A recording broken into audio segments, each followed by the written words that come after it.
नमस्कार साथियों। एक बार फिर से स्वागत है आपका एसजी पैरामेडिकल क्लासेस में। आज हम बात करने वाले हैं एमसीआरई 2025 के पेपर के बारे में। इसमें हम लैब टेक्नीशियन का जो पेपर हुआ था 27 फैब को, उसके बारे में हम डिस्कस करने वाले हैं। नॉन टेक के जो भी क्वेश्चन आए थे उनको।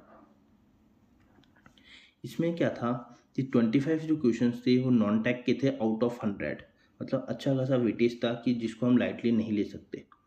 तो जिस बच्चे ने पेपर दिया था वो अपने आंसर्स मैच कर सकता है, और आने वाले बच्चे जो किसी भी एग्ज़ाम की प्रिपरेशन कर रहे हैं वो चेक कर सकते हैं कि किस टाइप के क्वेश्चंस आते हैं। इसमें 4 सब्जेक्ट आए थे: इंग्लिश, जीके, मैथ्स और रीजनिंग। तो हम बात करते हैं फर्स्ट क्वेश्चन से। सबसे पहले क्वेश्चन आया था कि मिसिंग नंबर बताना था हमको। 1, 3, 7 और 15 के बाद में कौन सा नेक्स्ट नंबर आएगा वो हमको बताना था इसमें। तो इस क्वेश्चन को हम कैसे कर सकते थे? 1, 3, 7 और 15 गैप देख के कर सकते थे इस क्वेश्चन को, कि इसमें गैप कितने का है। इसमें गैप है 2 का, 3 और 7 में गैप है 4 का, और 7 और 15 में गैप है 8 का। तो नेक्स्ट गैप कितना आता वो हम देखते हैं।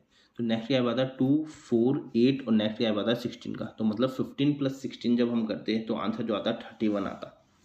एक तरीका तो ये था इस क्वेश्चन को करने का, या फिर एक और तरीका था कि 2 से मल्टीप्लाई करके 1 प्लस कर देते, कि 1 × 2 + 1 करते तो 3 आ जाता, 3 × 2 6 + 1 करते 7 आया था, 7 × 2 + 1 करते 15 आया था, और 15 × 2 + 1 करते 31 आया था। तो दोनों तरफ से आंसर जो आ रहा था वो 31 राइट आंसर था इसका।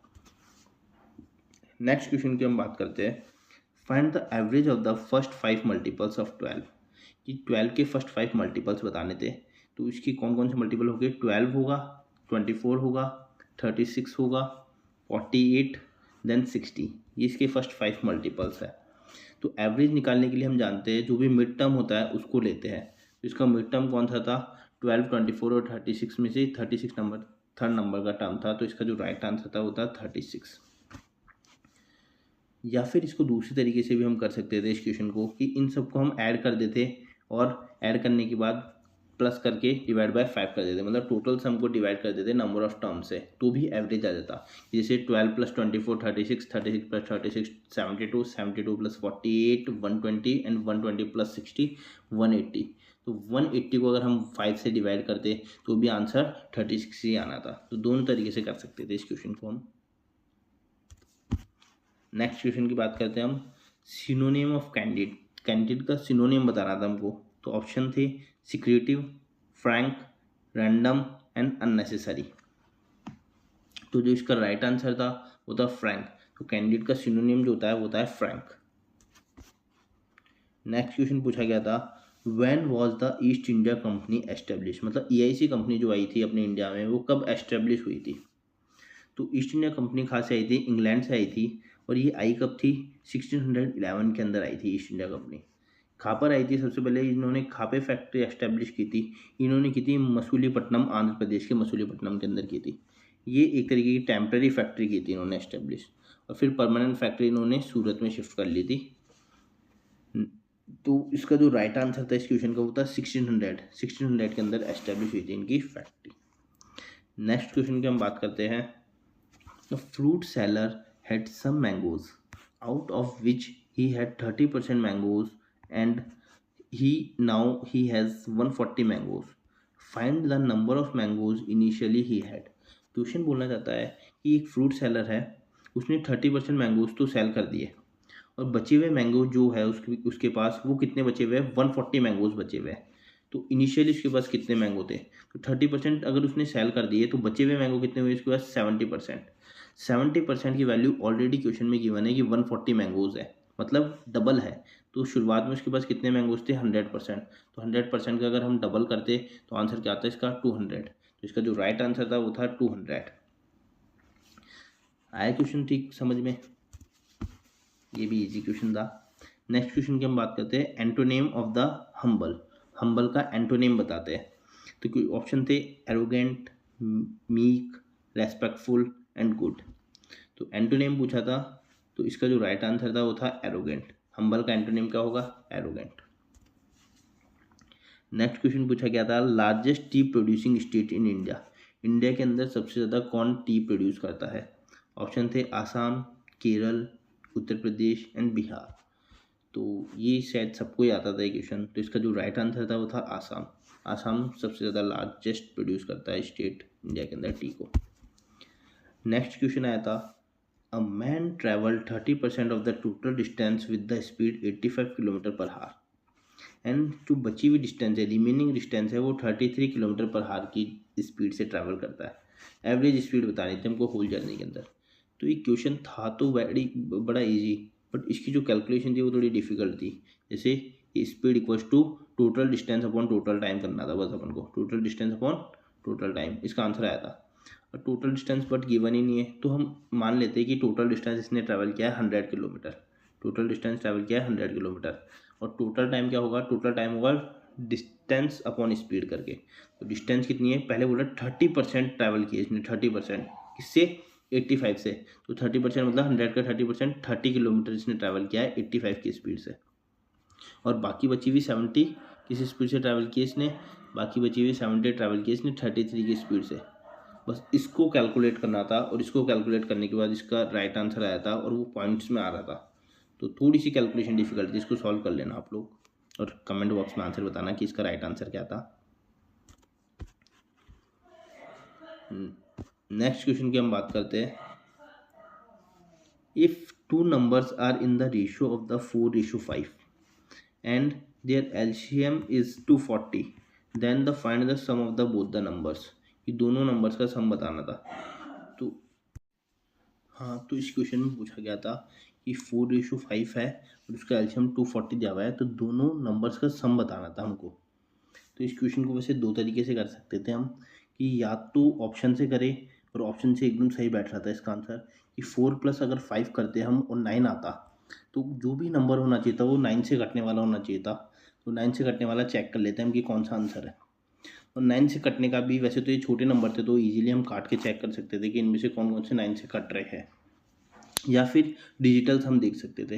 डिजिटल सम क्या होता है कि जो नंबर होगा वो अगर उसका टोटल 9 से कटेगा तो वो भी 9 से कटेगा ऑलवेज। जैसे 8 + 1 + 0 करोगे तो 9 आएगा। 9 से कटता है, हाँ कटता है, तो इसका जो राइट आंसर था वो था 108। या फिर 120 था तो 1 + 2 3, 3 9 से कटता है, नहीं कटता। 9 + 8 17, 17 9 से कटता है, नहीं कटता। 1 + 3 + 2 6, 6 9 से कटता है, नहीं कटता। मतलब 9 की टेबल में 6 आता है, नहीं आता, 3 आता है, नहीं आता। तो इसका जो राइट आंसर था वो था 108। बाई चांस क्या होता कि इस ऑप्शन ऐसे होते कि दो ऑप्शन जो थे वो 9 से कटने वाले हो जाते, तब इस क्वेश्चन को कैसे करते। तो वो है थोड़ा सा लेंथी तरीका, लेकिन फिर भी देख लो। तो वो कैसे करते उस टाइम पे कि 4 × 5 × x मान लेते। x क्या है, जो हम HCF लेते हैं उसमें, तो वो x हो जाता इक्वल्स टू, वो किसके बराबर है, 240 के बराबर है। तो किसके बराबर है, 240 के बराबर है। ठीक है, तो इसको अगर हम सॉल्व करते हैं तो 5 4 = 20, और 20 को अगर हम डिवाइड करते 240 से तो ये कट जाता, और इसका आंसर आता 12। मतलब वो नंबर होता 12 आता। x की वैल्यू क्या आती, 12 आती। तो x की वैल्यू हम पुट कर देते हैं, 4 + 5 9, 9 और 9 × x, 9 × x की वैल्यू कितनी आई, 12, 12 × 9 108। तब इसका आंसर जो आता वो 108 आता। ये थोड़ा सा ये तरीका था, इस तरीके से कर सकते थे। बाकी इससे ऑप्शन एकदम मैच कर रहे थे तो ईजिली हो गया था ये क्वेश्चन एग्जाम में। नेक्स्ट क्वेश्चन की हम बात करते हैं। Father of the Indian space program, Indian space program के फादर कौन को कहा जाता है। विक्रम साराभाई को, डॉक्टर H.J. बाबा को, या APJ अब्दुल कलाम को, या फिर सुनीता विलियम को। तो इसका जो राइट आंसर था वो था विक्रम साराभाई। विक्रम साराभाई को हम फादर ऑफ इंडियन स्पेस कहते हैं।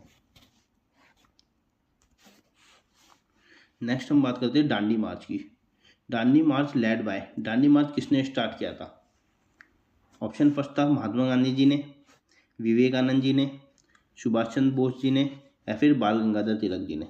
तो बताइए इसका क्या आंसर होगा। तो इसका जो राइट आंसर था वो था महात्मा गांधी। महात्मा गांधी जी ने दांडी मार्च स्टार्ट किया था। कब क्या था ये 12 मार्च को स्टार्ट हुआ था 1930 के अंदर दांडी मार्च। और कब तक चलाते दांडी मार्च, जी चला था 6 अप्रैल 1930 तक। 6 अप्रैल 1930 तक दांडी मार्च चला था, ये गांधी जी ने स्टार्ट किया था। नेक्स्ट क्वेश्चन की हम बात करते हैं। 10 डिजिट्स ऑफ 652 एंड 552।